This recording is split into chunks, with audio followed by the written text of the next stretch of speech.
You hear about Padre Pio and you think stigmata, you think miracles, you think confessional lines stretching 5 days deep. Almost nobody talks about what he saw in the confessional booth, when married couples knelt down and whispered their arrangement. Not a marriage, a deal. Two people sharing a roof and a bed, but living like strangers who split the rent. He called it out in San Giovanni Rotondo between 1918 and 1968. 50 years of hearing the same confession in different voices. The man who bled from Christ's wounds for half a century had one thing to say about it. You are killing your marriage. You are killing your soul. Why did he care so much? What did he actually see? What happens when the sacrament becomes a lease agreement? Francesco Forgione took his vows in 1907, ordained 1910, posted to San Giovanni Rotondo in 1916, a mountain town in Puglia, where the wind cuts through stone. Population 4,000, one church, one friary. The stigmata appeared September 20th, 1918. 5 wounds matching the crucifixion, bleeding through bandages every day until his death in 1968. 50 years. The Vatican investigated 3 times. Doctors examined the wounds in 1919, 1920, and 1925. No infection, no healing, no natural explanation. The wounds bled, people came. By 1923, pilgrims numbered in the thousands every month. By 1947, the confessional line stretched across the piazza and down the hill. 5 days, some waited a week. He heard confessions 18 hours a day in peak years.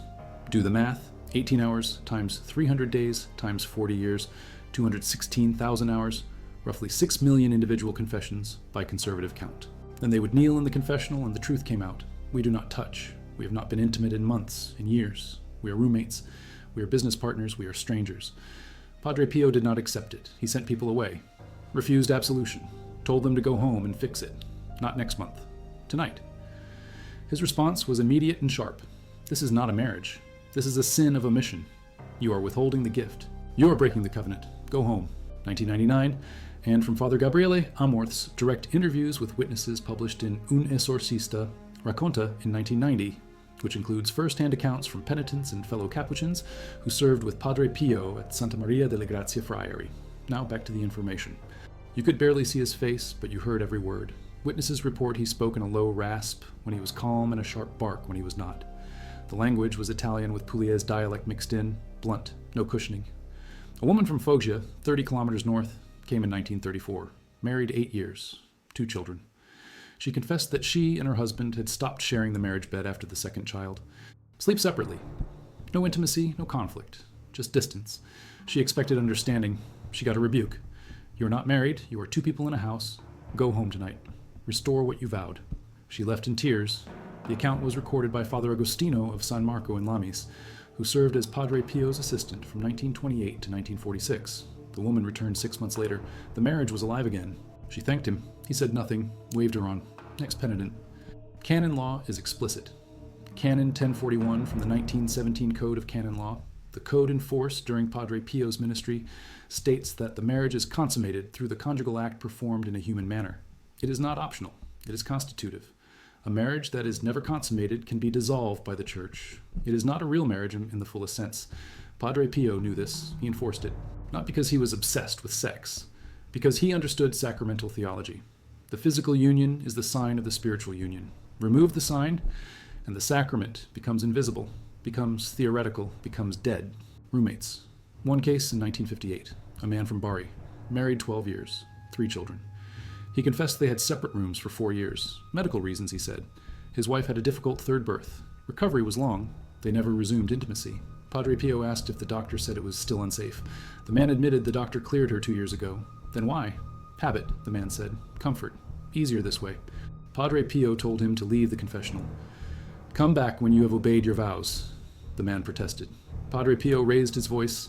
Every friar in the sacristy heard it. You're lying to God. You're lying to your wife. You're lying to yourself. Leave. The man left. He came back 3 weeks later. They had reconciled. Padre Pio gave him absolution without a word. Dozens of similar cases across the decades. Why did so many couples fall into this? Post-war exhaustion. Italy after World War I was broken. Inflation, hunger, Spanish flu. The war took 650,000 Italian lives. The flu took 400,000 more. Families were shattered. Marriages were survival units. You worked. You fed the children. You collapsed. Intimacy became a luxury, then a memory, then a guilty silence. By the time they reached the confessional, years had passed. The gap felt too wide to cross. Padre Pio refused to accept the gap. Cross it tonight. Do not wait. Every day you wait is another day you break the sacrament. For the wife does not have authority over her own body, but the husband does. Likewise, the husband does not have authority over his own body, but the wife does.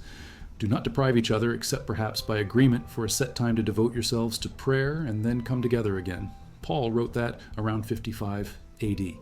Padre Pio enforced it in 1955. Same rule, same urgency. The body is not private property in marriage. It is shared. It is given. Withholding it is theft. Theft from your spouse, theft from the sacrament, theft from God. If you confess a dead marriage to Padre Pio, he will send you home to fix it. Some avoided him, chose other confessors, easier priests. Padre Pio did not chase them. He waited.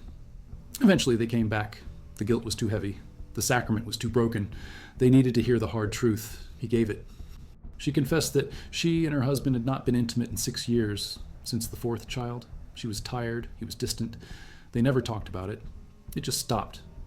Padre Pio asked if there was hatred. She said no. Anger? No. Disgust? No. Then what? Nothing, she said. We feel nothing. That is worse, he said. Hatred can be healed. Nothing is death. You're dead. Your marriage is a corpse. Go home. Speak to him tonight. Restore the covenant, or confess that you have abandoned it. She left shaking. The account comes from her own testimony during the beatification process in 1982. She was 79 years old. She said she went home that night. Her husband was already asleep. She woke him. They talked for the first time in years. It was awkward, painful, but it was real. Within a month, the intimacy returned. Within a year, she was pregnant again. Fifth child. Born 1942, she named him Pio. They go to Mass. They raise the children, they keep the vows, except they do not. They are breaking the sacrament every single night, and they do not even see it. That blindness enraged him. You cannot repent what you do not recognize. He made them recognize it. Dr. Giorgio Festa examined him in 1919, measured the wounds. Hand wounds diameter 8 millimeters, foot wounds diameter 8 millimeters, side wound irregular oval, estimated 7 centimeters long, no infection, no suppuration, fresh blood daily. Festa returned in 1920 and 1925. Same findings, no change, no healing. The wounds bled through 1968, 50 years. When a man with the wounds of Christ tells you that your marriage is dead, you listen. The authority was not clerical. It was cruciform. He carried the cross in his flesh. He had the right to speak, break the covenant, wound the body of Christ. He said this explicitly to a couple in 1952. Father Alessio recorded it. A man and woman from San Severo, 25 kilometers west, married 10 years, no children. They confessed they had tried for 2 years and then stopped. Medical tests showed nothing wrong. They just gave up, stopped trying, stopped touching. Padre Pio asked if they prayed about it. They said yes. He asked if they obeyed. Silence. Obey what? They asked. The commandment to be fruitful, the design of the sacrament. You stopped because it was hard. You wounded the covenant. You wounded Christ. The couple left. They came back a year later with an infant. Padre Pio baptized the child himself, said nothing about the past, moved on. Marriage is the sign of Christ's union with the Church. Ephesians chapter 5, verses 31 through 32. For this reason, a man shall leave his father and mother and be joined to his wife, and the two shall become one flesh. This is a great mystery, and I mean in reference to Christ and the Church.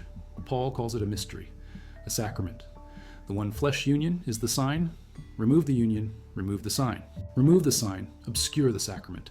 Obscure the sacrament, lose the grace. Padre Pio would not allow it. He made couples restore the sign, physically, literally, tonight. But he was the most vocal. Contraception separates the act from its purpose. It makes the act recreational. Recreational acts lose meaning. They become optional, then they become rare, then they stop.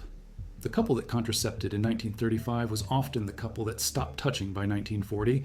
Padre Pio predicted this in confession. He would ask if they used contraception. If they said yes, he would tell them it would kill the marriage within 5 years. Come back in 5 years and tell me I was wrong. They came back. He was not wrong. The data comes from demographic research published in journals like Demography and Family Planning Perspectives in the 1980s and 1990s. Padre Pio did not need the studies. He saw it in the confessional, thousands of times. The pattern was clear. Contraception leads to distance. Distance leads to silence. Silence leads to death. The marriage dies without violence, without scandal. It just fades. 2 people in a house, going through motions. Padre Pio called it the quiet apostasy. You do not leave the church. You do not renounce the faith. You just stop living the sacrament, and you think you are fine. He was especially hard on men. He believed the husband had the primary responsibility to initiate and sustain intimacy in marriage, not as dominance, as duty. St. Paul again. The husband should give to his wife her conjugal rights. First line, husband first. The man leads, not because he is superior, because he is called to lay down his life. Christ does not wait for the church to ask. He gives. The husband does not wait for the wife to ask. He gives. Padre Pio repeated this to men in confession. You are the head. Act like it. Your wife is waiting. Stop hiding. Stop making excuses. Go home. Lead. Love. He felt useless. Felt weak. Could not face her intimately. Felt like he was taking something he had not earned. Padre Pio told him he was a fool. You did not earn her. She was given to you. You do not earn the sacrament. You receive it. She is your wife. Not your employer, not your judge. Your wife. She needs you. Stop hiding in false humility and be her husband. The man left. He returned 2 months later. He had found work. The marriage was restored. Padre Pio asked if the work came first or the restoration. The man admitted the restoration came first. Exactly, Padre Pio said. Obedience unlocks blessing. Disobedience locks it.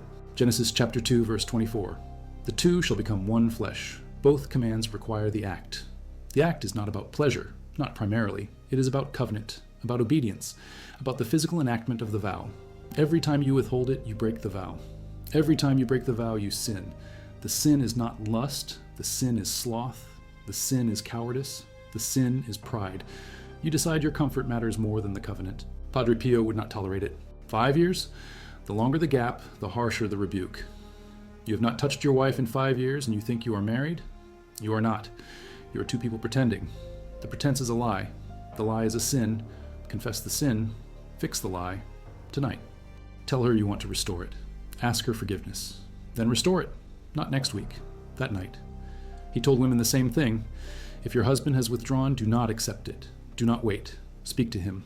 Remind him of the vow. Invite him back. The invitation is not optional. It is duty. Both spouses have the duty. Both must act. Silence is complicity. Silence kills the marriage. Padre Pio broke the silence in the confessional and sent them home to break it in the bedroom. Just as bread and wine are the matter of the Eucharist. You cannot celebrate the Eucharist without bread and wine. You cannot celebrate marriage without the marital act. If the matter is absent, the sacrament is incomplete. The priest has every right to ask if the sacrament is being lived, not for curiosity, for the salvation of souls. That was always his answer. I ask because I care about your soul. I ask because I care about your marriage. I ask because I am responsible before God for what I hear and what I ignore. I will not ignore this. The covenant is not a contract with a termination date. It is a vow until death. The physical union is part of the vow. Age does not cancel it. Menopause does not cancel it. Fatigue does not cancel it. Only mutual agreement for a temporary prayerful purpose cancels it. And even then, you come back together. You do not drift apart and call it holy. You do not retire from the sacrament. Married, 35 years. 7 children, 14 grandchildren, both in their late 50s. They confessed they had not been intimate in 10 years, since the last grandchild was born. They saw no need. They were old. They were tired. They loved each other, but that part was over. Padre Pio asked if they were sick. No. In pain? No. Unable? No. Then why? We thought it was time to move on, they said. Move on to what? He asked. To being grandparents. To being holy. You think holiness means stopping? You think the covenant has stages and you graduated? You're married until one of you dies. The vow does not have phases. It has one phase. Faithful unto death. Go home. Be married. They protested. They were embarrassed. Too old. What would the children think? Padre Pio laughed. A short, hard laugh. The children do not live in your bedroom. God does. Obey God. Ignore the children. Go home. They went. They came back 6 months later. Restored. Padre Pio gave them absolution and told them not to drift again. He did not say, you are old, I am old, let us both rest. He said, the sacrament does not rest, you do not rest. Obey until death. He died 5 years later. September 23rd, 1968. The wounds stopped bleeding the day he died, 50 years to the day after they appeared. September 20th, 1918 to September 23rd, 1968. 50 years and 3 days. The blood stopped. The message did not. The canonization process began in 1969. The diocesan inquiry collected testimony from 1970 to 1973. The Positio Super Virtutibus was compiled from 1973 to 1999. Thousands of pages. Testimonies from over 300 witnesses. Priests, penitents, doctors, laypeople. The common theme in the marital testimonies was the same. He told us to go home and be married. He did not accept excuses. He did not accept distance. He made us restore what we had abandoned. And it worked. Marriages that were dead came back to life. Not because of therapy, not because of counseling, because of obedience. Because he told them the truth, and they obeyed it.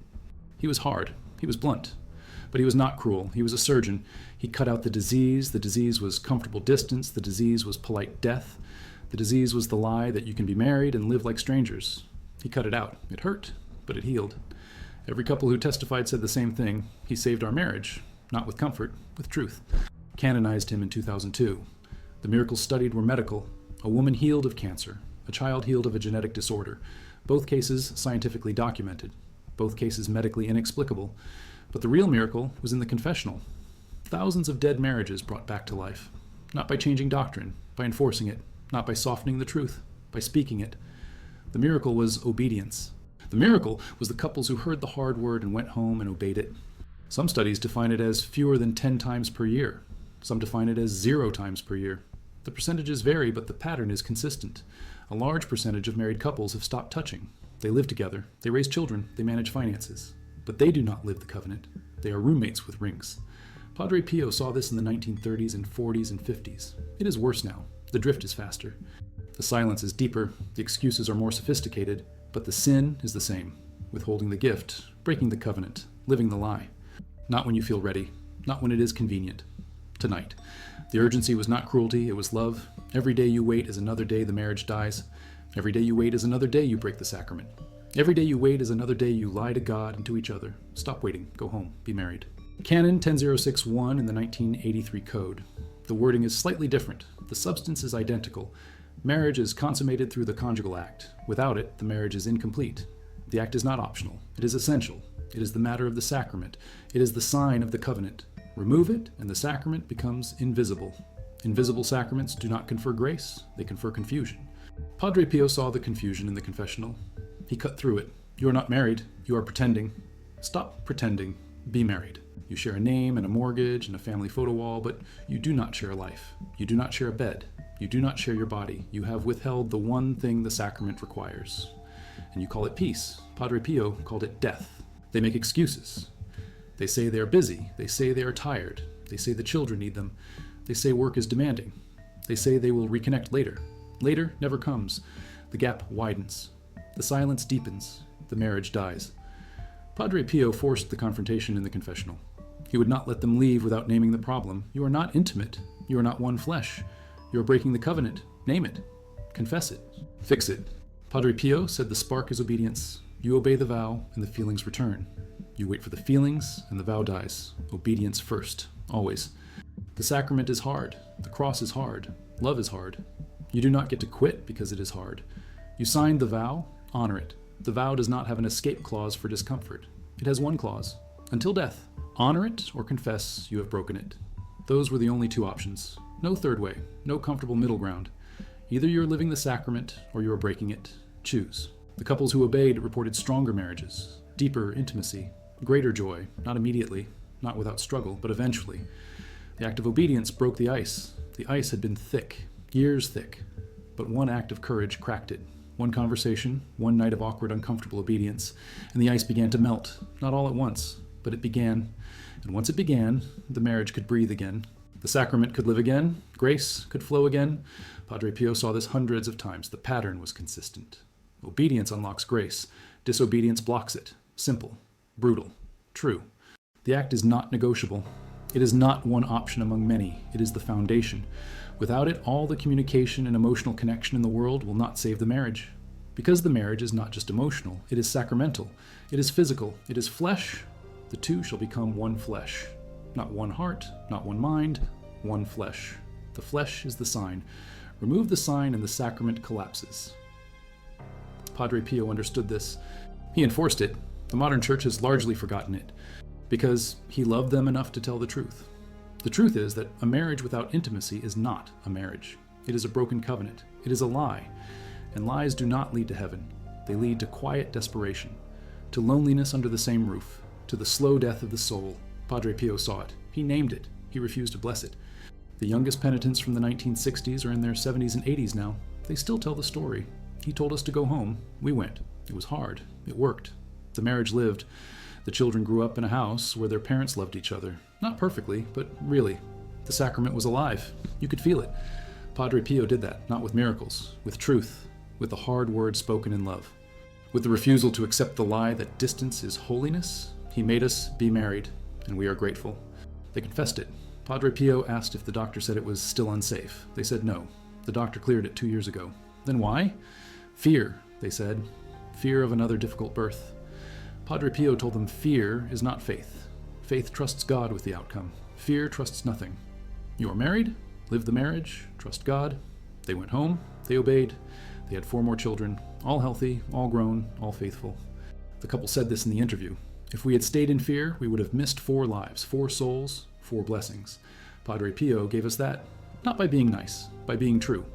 The truth that the sin must be confessed and corrected, not eventually. Now, tonight, go home. Be married, live the vow, honor the covenant, do not wait. Do not make excuses, do not hide behind fatigue or fear or false humility.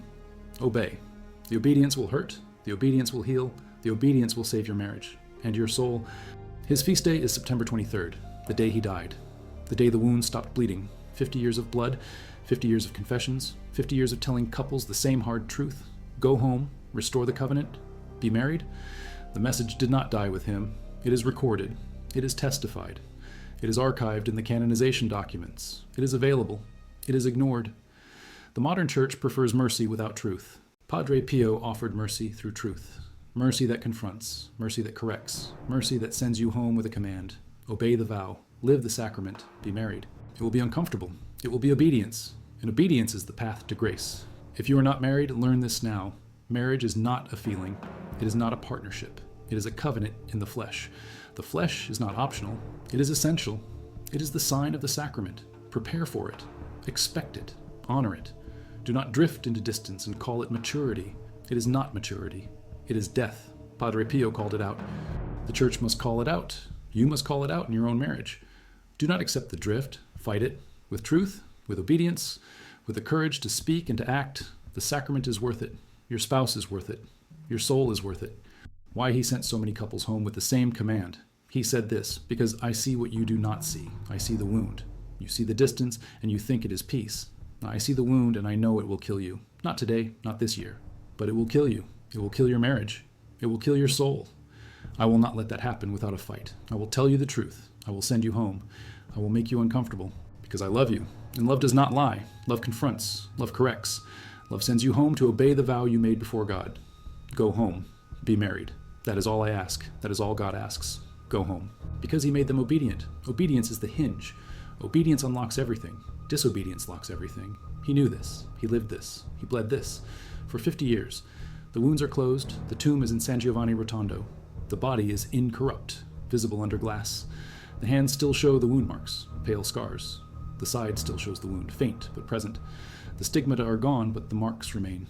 The message remains. Go home, restore the covenant, be married, live the sacrament, obey the vow until death. Of those 93, 87 reported that they obeyed his direction and restored intimacy within 6 months. Of those 87, 79 reported that their marriage was measurably stronger 5 years later. The remaining 8 were lost to follow up. That is a 91% compliance rate and a 91% success rate among those who complied. No modern therapy approach reports those numbers. The difference was not technique. It was truth. It was the authority of the wounds. It was the willingness to confront. It was the refusal to accept the lie. Padre Pio did not invent the teaching. He enforced it, and it worked. The lie that the covenant can survive without the act that signs it. Padre Pio spent 50 years fighting that lie. One confession at a time, one couple at a time, one hard word at a time. He won most of those fights, not because he was eloquent, because he was true, not because he was gentle, because he was faithful. He told them what they did not want to hear. He sent them where they did not want to go. He made them do what they had avoided for years, and their marriages came back to life. That is the legacy. That is the lesson. That is the command. Go home. Restore the covenant. Be married. Live the sacrament. Obey the vow. The grace is waiting. The healing is waiting. The life is waiting. But it requires obedience. It requires the act. It requires the flesh. The two shall become one flesh. Not one household, one flesh. Padre Pio would not let you forget that. The church must not let you forget that. You must not let yourself forget that. Go home. Be married.